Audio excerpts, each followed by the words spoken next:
Hello, and welcome to the podcast. This is Get in the Driver's Seat. We're telling stories about leadership moments in small to mid-sized professional practices. I'm your host, Sandra Beckor, practice management coach at Beckor Management. We're doing something different today.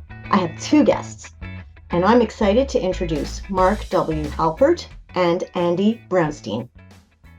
Andy is a member at Green Herlocker with over 25 years of experience counseling early stage and mature companies in corporate M&A and commercial real estate matters, including renewable energy development. Marc is a LinkedIn trainer, coach, and marketing consultant. One of his books, LinkedIn Marketing Techniques for Law and Professional Practices, published by the ABA, helps professionals learn to be amazinger than the competition on LinkedIn. I hope I said that right, Marc. That's Marc's word. Beautiful. And I'm proud to have contributed a chapter to the second edition of Marc's book, which was about connecting LinkedIn to your marketing plan. Welcome. So you two have known each other for a long time, and I would love to invite you to each tell us something interesting about the other. Marc, do you want to kick it off? All right. This guy. You want to know how this is the crazy story. So there's another podcaster, and we started talking before the podcast started, and he said, "Where are you from?" And I said, "I'm from Richmond, Virginia." He said, "Oh, I'm from Richmond, Virginia." He said, "Where'd you grow up?" I said, "Calb Road." He said, "Oh, I grew up on Freestone Drive, 1 block away." I had no idea. So I was on his podcast. We got along so well. He goes, from based upon what you said on the podcast, I'd like you to meet my brother-in-law. Is that correct? Brother-in-law, yeah. Who's in Richmond, Virginia. So the world is Small world. Very small.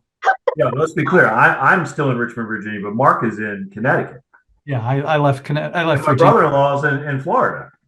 Yeah. But you could be anywhere. You could be anywhere these days. I mean, I just spoke to a guy in the Cameroon this morning. I mean, I have to look on the map to find out where the Cameroon is. But he had great internet, and off we go. We're going to find a way to work together. So it's so weird how threads cross in the weirdest ways. That's a great story. Thanks, Marc. I can't believe, Andy, that your brother-in-law didn't move to Connecticut to be with Marc. Well, he likes Marc very much, but I don't think he's going to move to Connecticut, and I'm sure his wife's not going to move to Connecticut. Well, not on a day like today when he lives in Florida. We've got ice everywhere. So it's pretty cold here too. Although everything's relevant. Yeah. So, Andy, something interesting about Marc. Well, Marc, of course, took the best interesting story there is. Something interesting about Marc is he is a very politically astute and aware person. He's very involved in his community and his civic engagements, and I admire that greatly about him. He's a very interesting person. If you work with him on LinkedIn, you see certain things that he talks about, but he has a very diverse and interesting set of other interests in his life. Nice, thank you. That's nice. And, I've also known Marc for a long time, and I will admire the fact that Marc is also an avid gardener. Nice to that. I love the photos of flowers you post on Facebook. I have 31 milk cartons outside in the snow in winter sowing right now. We're getting ready for the spring. Really? Yeah. That's amazing. You put plants out at the solstice, and you leave them out until the vernal equinox or whatever it is that occurs in the spring. And when they're ready, the little seeds go, and there you go. They're stronger, better, smarter than anything you can build in your house. So it's good. Wow. My hands dirty and everything, I guess. Okay, thanks. So today we're talking about engaging content that bubbles with personality to your business network on LinkedIn. And all three of us have had much experience with this, and we're going to share what worked and maybe what didn't. So let's start sort of early on in the story. I know from my own experience and from working with clients that it really does take time to find your true voice. And I'm just a little curious about how, because both of you clearly have found your true voice. I've read, your posts and it just comes through. The confidence, but also just the storytelling. And your audience resonates. You can see it in the comments and the likes. And I just want to understand a little bit more about that journey. When you first started, how did it feel? Because it doesn't start that there, right? Andy, you wanna Yeah, I agree with everything you just said. I mean, not that my posts are so wonderful, but what you just said about when you first started, it does feel awkward. And for me, there was a period in my career about 5 years ago where I was trying to sort of reinvent and reinvigorate, sort of my personal brand image. Began working with Mark, and he encouraged me to be more present and active on LinkedIn.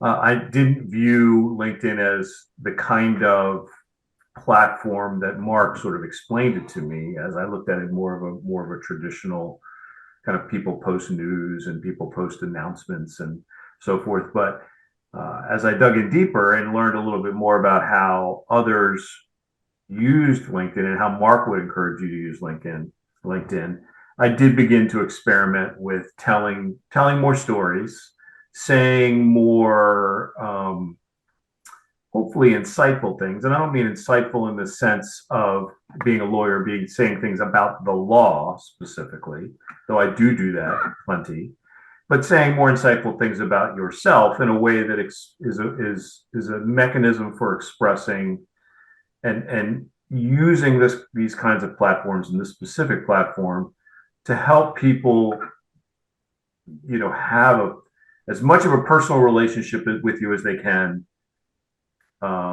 across the screen, right? Whether it's the phone or the computer or whatever. And it is very awkward at first, and you are not sure whether you're saying anything or doing anything that is meaningful, or that you're not simply just promoting yourself. But you get comfortable with those feelings, and you sort of, to use kind of a cliche phrase these days, you kind of lean into that, right? You realize that this is in many respects about telling people in the world about who you really are in a manner that is, resonant, that sticks. Mm-hmm. That's great. Up there. And Mark, I mean, I know that you train and you coach people on this, but you also had to go through your own, I'm sure years ago, your own growth, right? How did you experience that? Well, I had another business in the middle between leaving corporate America and becoming a LinkedIn coach. So, and that is now no longer that is now in my past. Let's put it that way. I'm no longer part of that, and that's fine. And I learned, everything I came from, everything I did in my experience, I use every day, or I use when I need to. I like to call them skill cards. I put them in my back pocket. They sit back there until I need them. I play them on the table when I need to play them, and then I put them away a little bit better than they were when I took them out the most recent time. And I realized that I was very vulnerable in my corporate job, and anything could happen to me at any moment, and did a lot, especially when I was traveling, which seemed a little strange sometimes. And I decided that, it's okay to be vulnerable. It's okay to show the side of you that is a little bit doubting, because we all have doubts. And if you don't, you're not human. And if you don't show things that are happening in your life along the lines of what Andy was talking about, some of the things I teach my clients, then you're just single faceted. And who wants to deal with somebody who's single faceted? So as I started talking to a lot of lawyers and accountants, I realized that some were short order cooks on the weekends. They would come into your house, into your kitchen, and then create an entire dinner party and pack it all up as if they were never there. Or they were stand-up comics, or they were dissatisfied with just being attorneys or accountants. And I wrote this book. Thank you for acknowledging it. Right? Oops, wrong side. Over there. And yep. There Here it is. For the YouTubers. Countries at least. That's great. And decided that tell a story. You can tell and should tell your story, because you're not just what you do during business hours. And you may just not stay doing what you're doing during business hours because we all change. And I'm in my 5th career and I did not go to graduate school to become a LinkedIn coach. Believe me, there was no internet when I went to graduate school. So life changes, technology changes, the world changes. And if you want to be who you really are comfortable being, go do it. Let yourself loose a little bit. And some of the writing I do and some of the speaking I do lets me be myself. Where I did a presentation last week in New York, and they said to me, wow, no one has ever spoken to us like that. The way you said it, the why, the way you explained your why, we've never heard anybody talk like that. And this is a company that's in sort of on an edgy part of educational technology. They're not your standard widget manufacturing company. They are doing cool stuff. So when I can tell people that what I'm doing is something they might be able to take a little bit from and convert it to their own words, it liberates people, emancipates people because they get out from under themselves. And so many of us were taught not to talk out loud, sit in the back, don't raise a ruckus, whatever it is. I was doing that when I was a little kid. All the teachers wrote on my report cards, Mark should talk less and listen more. That was an entrepreneur in the making. That's just where we are. It's DNA. So for me, it's just the fun. And do I fumble? I fumble a lot. Do I mess up? I mess up a lot, but I only have myself to blame and I learn from it. So that's okay. Oh, that is so great. Because, really, I think the thing that stops, and the reason I asked the question in the first place is, how did you find your voice? Is because the thing that stops a lot of people from doing this, what we're talking about here today, being more authentic in your posts, having that personality come out, is their fear of being judged. They're trying to keep on that professional mask that they were taught to keep on, and they don't really have a recipe for how do I present myself and still have the approval of my profession, still follow the rule book of what I'm supposed to do as a lawyer, as an accountant, as an architect. And I think that what you're both saying here is so right, because when you show up as yourself, that gives your audience permission to be themselves. And then they see themselves in you, and that creates a connection. That creates a bond, and it's the starting point for trust. And that there's nothing else that's going to make a stronger connection for a lawyer with their clients than trust. That's a cool thought. And, I'll add one more thing to that, if I may, and that is test yourself. Put yourself out there. I do this all the time. I do my Ask Me Anything sessions. You come with questions. I have no agenda. I have nothing to show you, nothing prepared to speak about. You ask me questions and I'll give you my view on why you should do it and how to add a little marketing pizzazz to it. So then they really connect with you because you answer the question they've been afraid to ask anywhere else. And it's been a great experience. If I don't know, I'm going to tell them I don't know. I'm not going to BS my way through it. And I will answer the question directly to them and the rest of the group to let them know this is the answer I just couldn't come up with at that moment. It's okay. It's human. Let's be ourselves. Yeah, well, I think that willingness to take a risk and to fall down is necessary. When I start, so I'll pipe in with my own story. I'm one of the early bloggers, so it was like almost 20 years ago that I started blogging, and it took me at least a year, maybe 2 years, to start writing like myself. Mm-hmm. First I was just trying to, like Andy, you were saying, about how do you write content that's more technical in nature? And so my content was more about marketing and management from a more technical expert point of view. This is the how-to. And then it started to evolve and I started to give more opinions and a little more color into experiences that I had. So I went to I gave a speaking engagement. These are the questions that came up. This is how I handled it. So it started to become a little bit more me. And I took risks every time, a little more risk, and then I saw, did it work? And I would learn from that. But the other thing that I did is I would read what other people were posting and I would learn from what I liked. So it doesn't mean that I'm copying what they did, but it would give me permission to try something. It would give me an idea of a different, a different way of handling something that maybe felt a little bit more real to me. Yeah, and you talked about the fear factor, fear of people judging you, fear of not getting the client, fear of alienating people. I mean, if you do end up getting clients and you do end up building your business, those clients are going to learn who you are anyway over time, right? I mean, you're not fooling anybody. They know that 99% of the profiles on LinkedIn and the things that people post aren't really aren't that much of insider viewpoint to what these people really are. If you are showing people who you really are and how you really think, and your voice, that alone is a differentiating factor. Everybody's looking for a differentiating factor, right? They're using LinkedIn to try and differentiate themselves, but most of it isn't really all that differentiating, right? Only those who are, I think, saying or doing either really interesting, insightful posts about, sort of the world and life and business and so forth, or they're really conveying really useful information about a very specific silo of the law for lawyers. To me, those are the only people that are really doing anything that's really differentiating at all. And they're not really showing people who they really are. But it's not just subject matter, it's the way you say it. Sure, of course. Andy, and as I read your posts, I hear you speaking because it's your natural voice.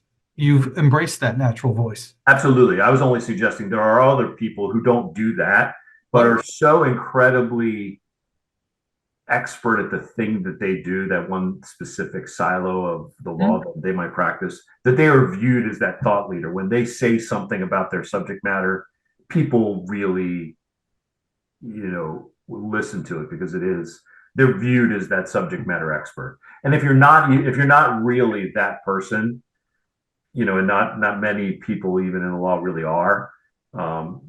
If you're going to be a differentiated voice, you have to be more in that category you're just describing, right? Really talking about yourself and showing who you are. You don't have to do that to be differentiating on LinkedIn, but very few people have the subject matter expertise to really do it the other way. So much of what I write about is stuff that happens to me just in weird ways. It's certain times, I went to a concert and there was a violin player and she broke a string, and I make a story out of it. Normally no one, okay, she broke a string, she'll fix it, that's no problem. No, there's an allegory here. There's an example here, and I talk about when things go bad, when something breaks, what do you do? I mean, I gave a presentation, that one I talked about last week. For the first 10 minutes, I couldn't get the technology right, and they were recording me, and I wasn't happy, but they said, well, why don't you just kind of tap dance until we're ready? And then, boy, I had to tap dance. And I told all my dumb dad jokes and all the stupid stuff that I talk about all the time. And they were like, okay, they see that I can forge that time. I can get past that dead time with something just to engage them. And then they sort of felt good about it with me instead of felt badly for me because the tech was going badly. And it worked out great. It worked out just fine. So it's how you choose your words. It's how you choose your verbs. And I'm really big about let's leave was, has, made, did in the 5th grade, where we are not there any longer. Even my school in the 5th grade doesn't exist anymore. So it's that's so long ago. How do you make yourself a voice? How do you make yourself memorable in someone's head by something you say? Well, I think what I'm hearing from both of you is it starts with being comfortable with yourself. And that's not always easy to do on LinkedIn, certainly at the beginning. It takes time to get over that hump, for sure, as you mentioned at the very beginning. So let's use this as our segue to talk about some specific examples. High ranking posts. And I think it's funny when I look at my, my history, and I go through some of the things that took so much effort, like doing speaking engagements or creating, materials that are informative. And then this like throwaway post goes nuts. So absolutely. You asked earlier, you said there's like this, let's talk about what works and what doesn't. Well, I don't know that I can tell you for sure. Obviously, as we just said, spent a lot of time talking about being authentic and using your voice. But if you want to know what kind of post is going to succeed and which ones won't, don't ask me, because I can never predict, what's really going to be resonant and what's not. Just to put some context around this, the things that seem to be resonating the best on LinkedIn right now are stories of how you beat cancer or how your kid survived an accident. Well, I hope we never have to write about that.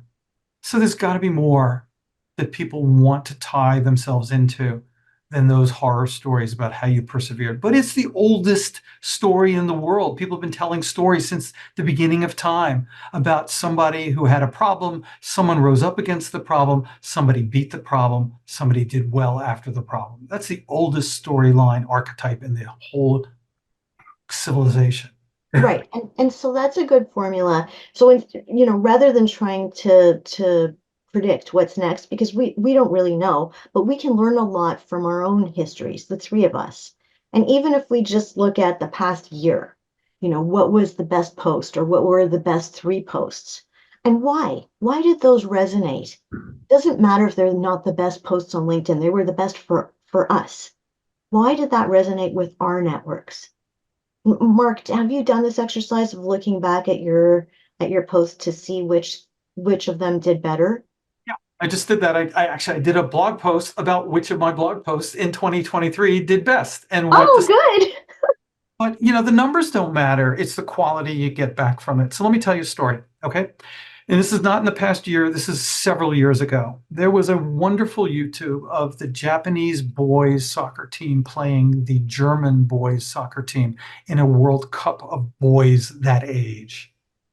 And the Japanese, with their culture of honor and respect, lost badly. And they were crying. The boys were crying their eyes out on the field. And the German boys speak no Japanese, and the Japanese boys speak no German, but through language and motion, they were able to console and congratulate each other in the most sportsperson-like way possible. So I put that video on top of my article on LinkedIn, back when we could write articles, and spoke about how gestures are every bit as important as words, but words are better than emojis. And let's just start right there. That post went around the world. And one day, several years later, after writing it, I got a text from a woman written in Farsi, the language of Iran. And it said, according to my friend who speaks Farsi, we don't get the opportunity to say the things you say in your country as we do in our country. And you said things I've been trying to say for years. There's the quality. I felt fantastic for having said that. And she got to read it. And it came through my medium, LinkedIn, but it came through storytelling, using another story and adding my thought process on top of it. And that was just fantastic. And it still comes back to me. People still keep finding this YouTube out there and they keep commenting on it. And then not as good as the one in Farsi, but nonetheless, they're great just to be known that it's a little bit ageless. It's just a little bit time insensitive. It's great. Well, and that's a great success story. Yeah, I love that. So, Andy, do you have any you can pull from your own? I think last year, if we're just thinking back more recently, I wrote a post probably in October or maybe in November, and I did a couple of these kind of with all the same intro hook. Okay, first year associates, speaking to the new lawyers, right? So I posted. I think the first one was the best of them, and I said something like, "This is probably about you've been working, depending on when you started working after the bar exam, you've probably been working for anywhere from, I don't know, 30 to 60 days. Right about now is probably, if it hasn't already, the light bulb probably has already gone off or will go off that you're like, holy crap, no one taught me any of this in law school. I don't know anything about what I'm doing. What did I just spend 3 years doing?"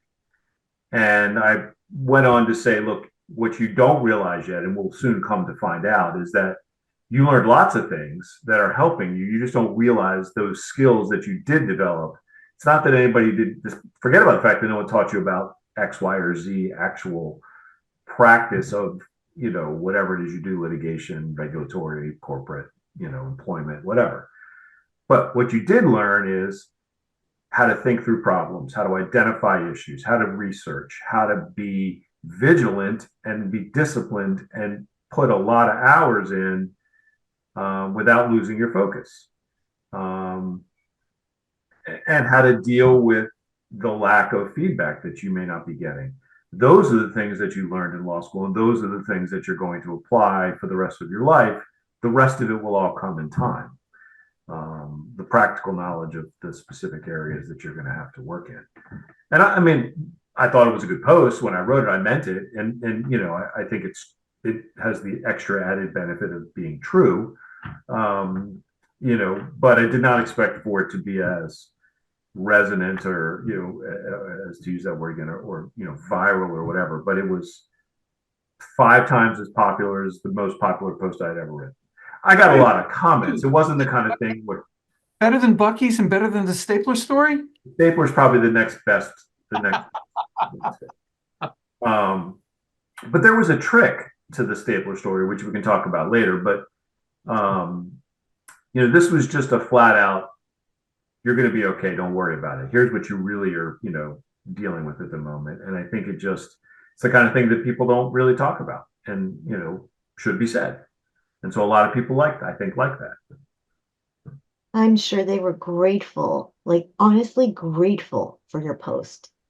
And I think it takes a lot of courage to write something like that.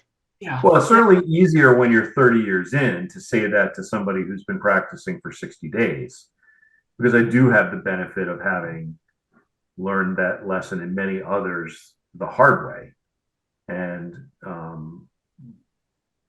but maybe that's just what wisdom is, right? Hey, but Andy, my recollection was that the comments back on that post were not only from first-year students, from lots of lawyers who said absolutely right. Experiences you have, because they've all been through it. Yes, it's a shared experience. No one really talks about it, but it's pretty much, And, go ahead. I'm sorry. No, I was just going to say that once you're saying nobody talks about it, but once you talk about it, right, then it becomes something that others may be more willing. Right. They have the freedom to respond and comment and put their own 2 cents worth in on it, where they wouldn't have necessarily, said it directly. Exactly. Yeah. And so sometimes our best post is the one that started conversations. That's right. That's right. So I have this annual planning event that I do with a friend. I have done it every single year, ever since I started my business. We spend 2 days together, one day on my business, one day on her business. So we're a witness for each other's plan. We brainstorm, and she moved to Port Hope, so we do it somewhere fun, have a sleepover, and we also do other fun things while we're doing it.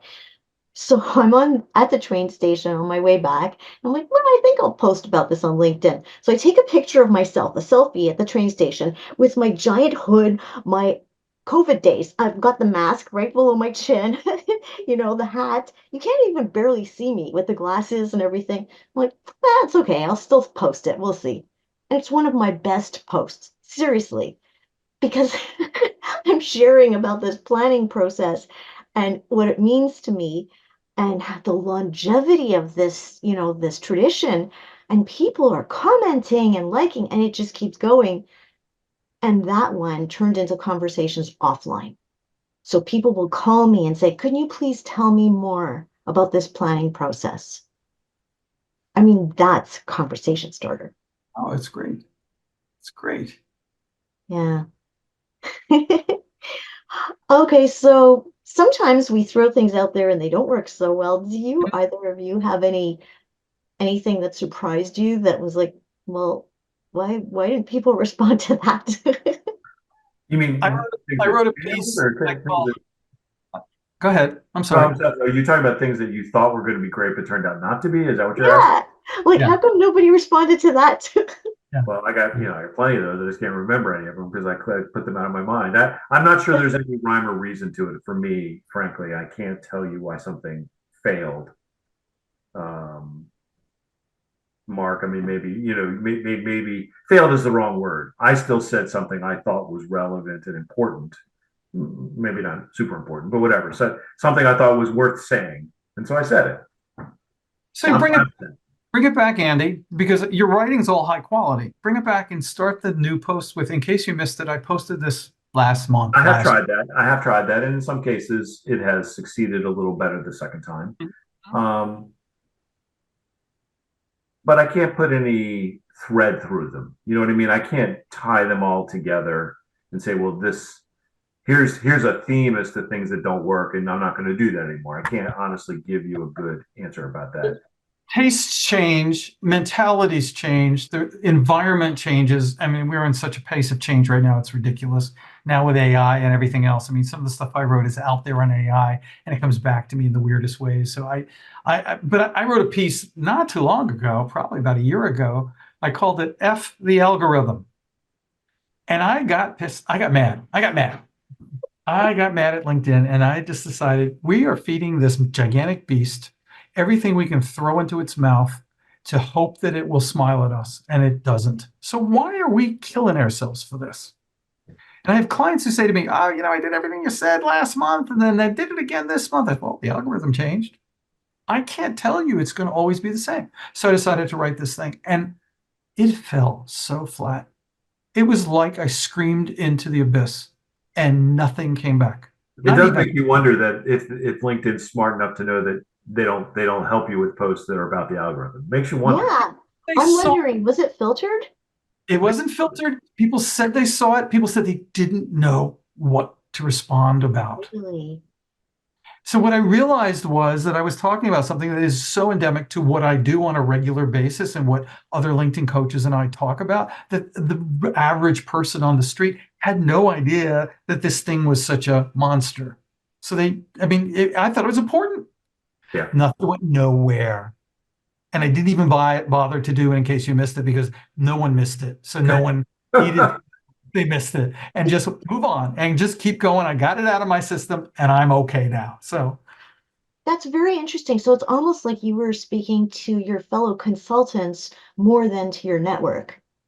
Yeah, competitors don't normally comment on each other in my field. Yeah.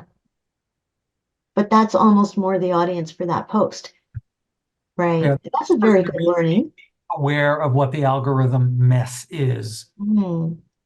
You know why? Because they get so much conflicting information of everybody who thinks they know what the algorithm is. And as far as I'm concerned, anybody who says they know what it is a charlatan. They don't know what it is, because no one. And people have this innate need to try and game things, right? Yeah. Game the system, right? So learning how the algorithm works is sort of like learning the formula for Coke, right? For Coca-Cola, right? So Kentucky Fried Chicken. Hidden in a safe somewhere. It's like conspiracy theory videos on YouTube. People watch them because they're intrigued by conspiracy theories, right? It's the same idea. What's the algorithm going to do? Are we going to go into politics? No, you're exactly right. You're exactly right.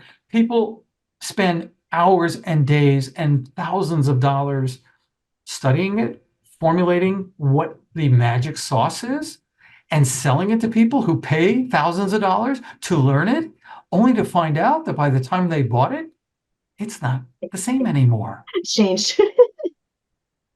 So I decided, F it, who cares? Good for you. Which takes us back to one of your earlier comments about, being willing to try things and take a risk. And if it didn't work, don't do that again. Try something else. Yeah.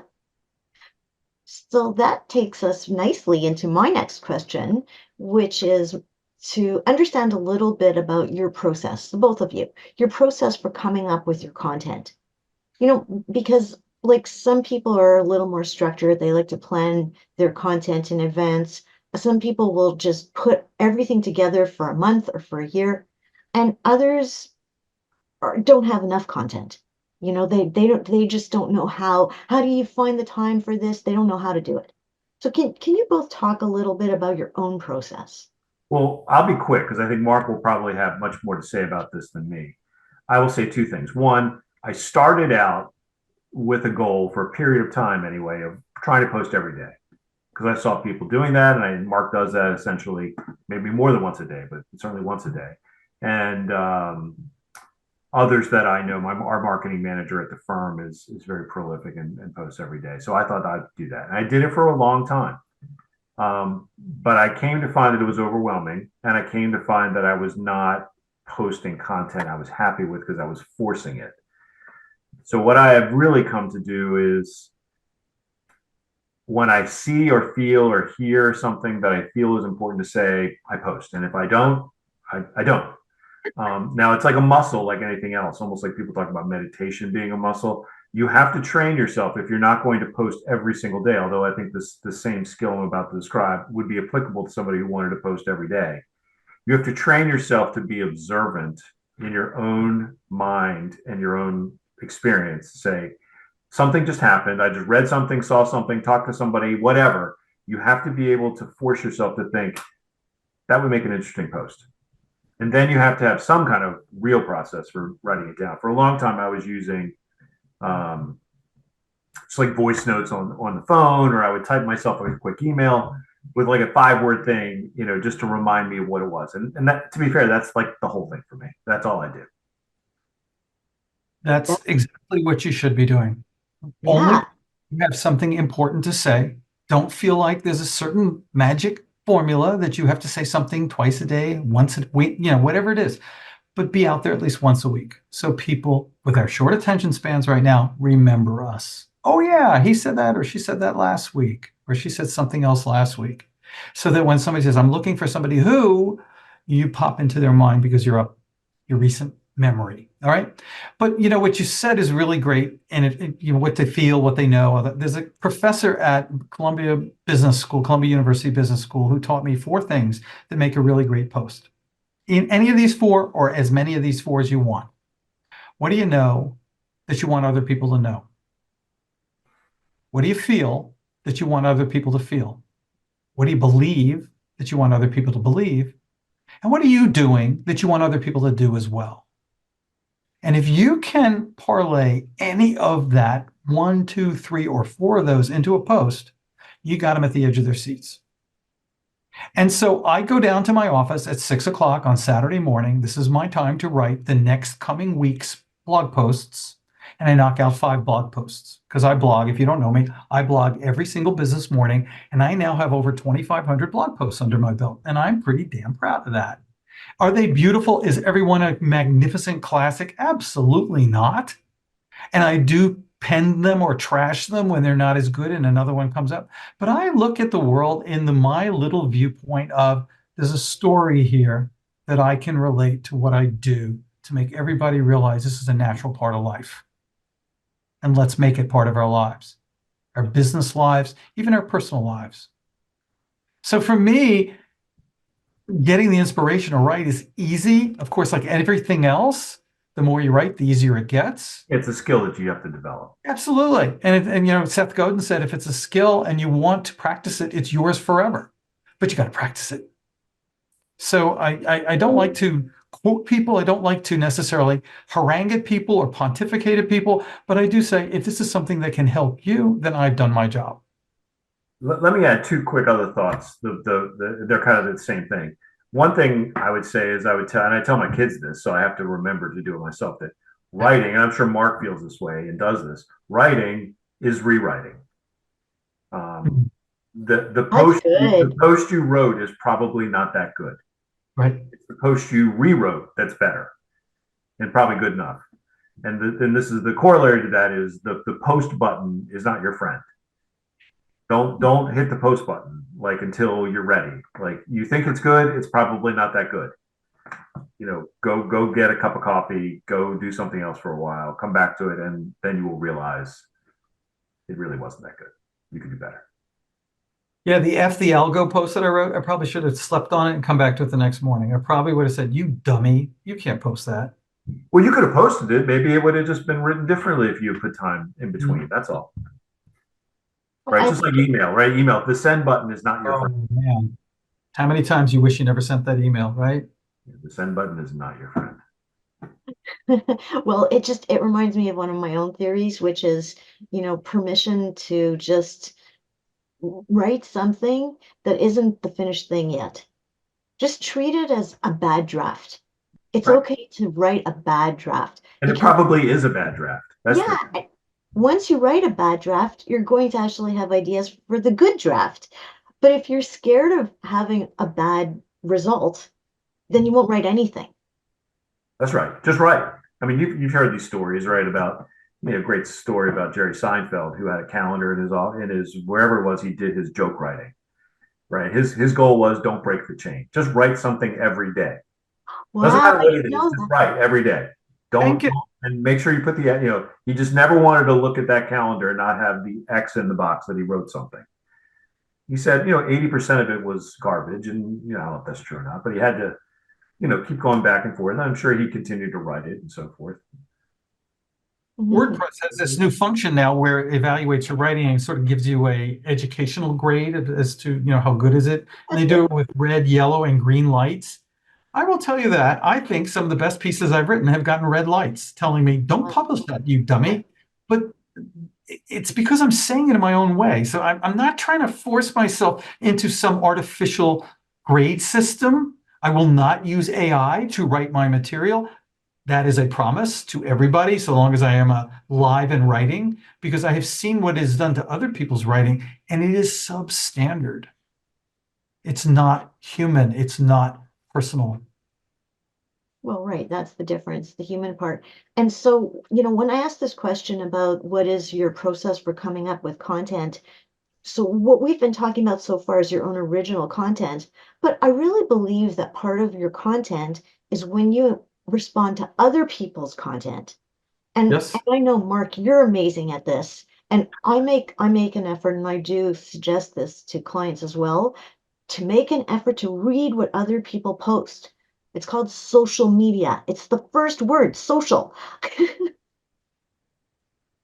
So part of being more regular or diligent about posting content is about taking the time to see what other people write. And actually, Andy, you said that rightfully right at the beginning. What am I going to comment on? What can I bookmark for a post later on? Often that will be what somebody else wrote. It Yeah, should be too. Mark is much more prolific and better at this for a variety of reasons. One is that he's spending a lot more time on LinkedIn than I probably am generally. But I would say the threshold for me to comment is pretty high. I will like a lot of posts, and I know that the like button is not necessarily a lot of people prefer. That's not it's not nice in some cases just to like something. You have something to say, you should say it. But from a time commitment standpoint, something has to be very, very impactful on me for me to comment. And if I do comment, I will only comment if I have something, again, good to say. I won't just say great post, or I won't just say this is really good, or um, interesting. I won't leave the one word interesting with an exclamation point. I won't do Yeah, that. I'll tell you a thing, right? I just don't comment unless I have a comment, right? Yeah. Last year, what I did was I rallied up a bunch of new people that I met all over the world, and I made an agreement with them that I will post and they can comment, they will post and I will comment. And we've had some amazing conversations as a result, all through electronics. And I took that into this year, and I call that co-collaboration, because you can collaborate, you can yammer back and forth all the time. That's collaborating in its lightest form. But when you make a commitment to add value to each other's world in a way that other people will see, that all of my followers will see me posting on his or her post, and all of their followers will see them posting on my post, it makes you just a little bit bigger, a little bit more important, a little bit more of a voice than you might normally have. And as a guy, I've never met him before. I wrote a post today. It was about his having a grandchild, and I called it a blank slate because that child was born with nothing. It's amazing we survived as a species. We're so pathetic when we're born, and it's just so much to learn, and we're all always learning something to add to that slate. And we erase the slate and start over again. It's all good. That became the incentive. Just his grandson being born gave me an idea to write about how we need to start over every so often and just look at what we've written there. And to me, people loved it. I mean, it was great. I was very happy about that. But it was mostly me talking to him, as I told him on the side. And he heard it and commented back in a really beautiful way. So it doesn't have to be about what you do for a living. Yeah, Andy, I do way too much on LinkedIn, but that's my job. Yeah, no, All I right. understand. That's all I'm saying. Yeah. If And I I don't have done the same thing with have a comments. job, Yeah. right? And I've used comment groups to some success previously with some lawyers. What worked for a while. I've done a couple of them. They tend not to last. That's not to say they're not useful, but they have their own lifespan and tend to peter out, and that's okay. You backfill it with people who substitute for the people who've dropped Yeah, we off. tried. I've tried that. Yeah, yeah.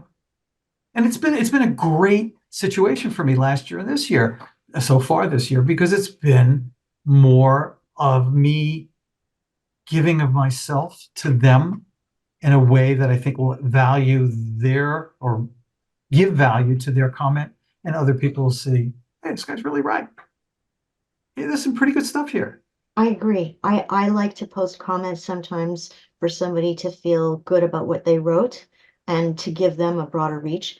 And the other thing you do, Mark, which I really appreciate, is you introduce people. And Mm. I have met people because of you. And vice versa. Let's be honest, Yeah, right? thanks.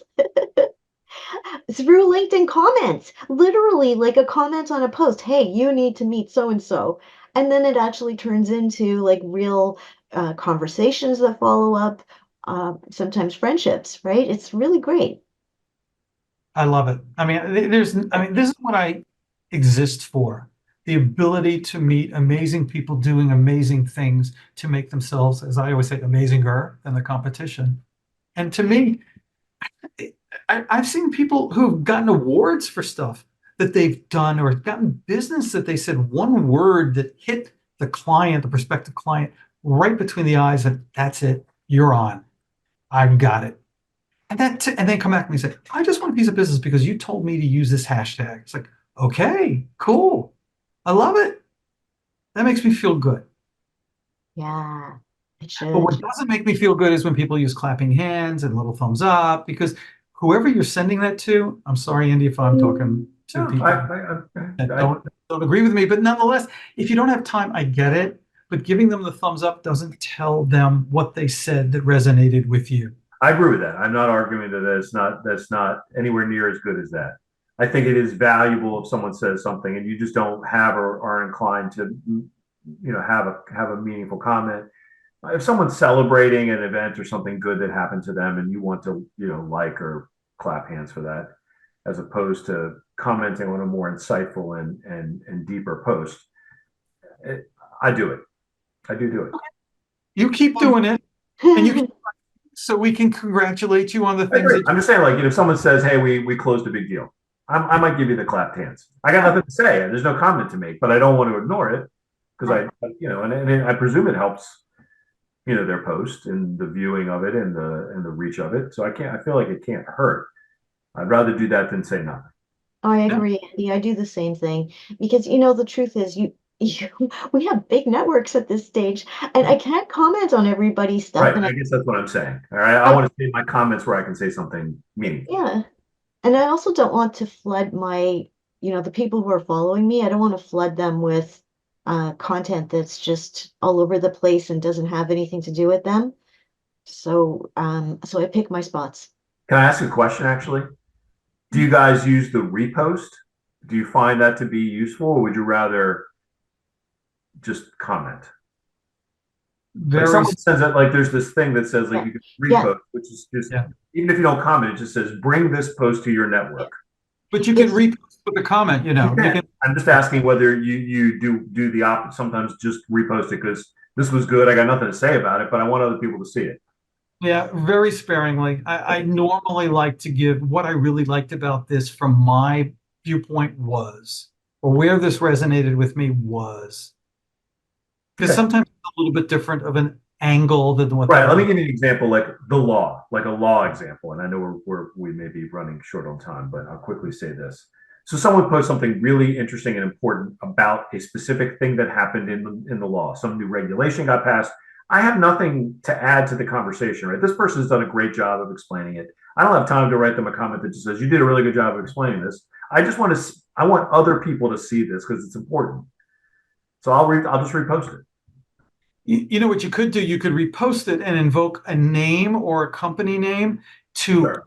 focus it to, but everybody else will see it anyway. But then Right. you've almost made the person who you put the @ sign in front of their name feel like they should acknowledge it, and that creates conversation. Pay attention to this. Yeah. Hey, you. I'm remembering you. I'm doing you a favor here.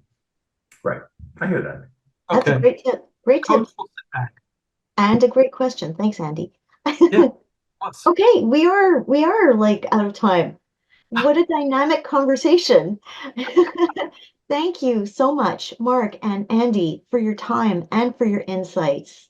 thank And you. to our Welcome. to our listeners, to learn more about Mark, please go to connect2collaborate.com. That's the number 2. And to learn more about Andy, please go to greenherlocker.com. Links will be in the description. You've been listening to Get in the Driver's Seat, stories about leadership moments in small to mid-sized professional practices. I'm your host, Sandra Beckor, practice management coach at Beckor Management. Take care, everybody. Thank you. Bye-bye. Bye-bye.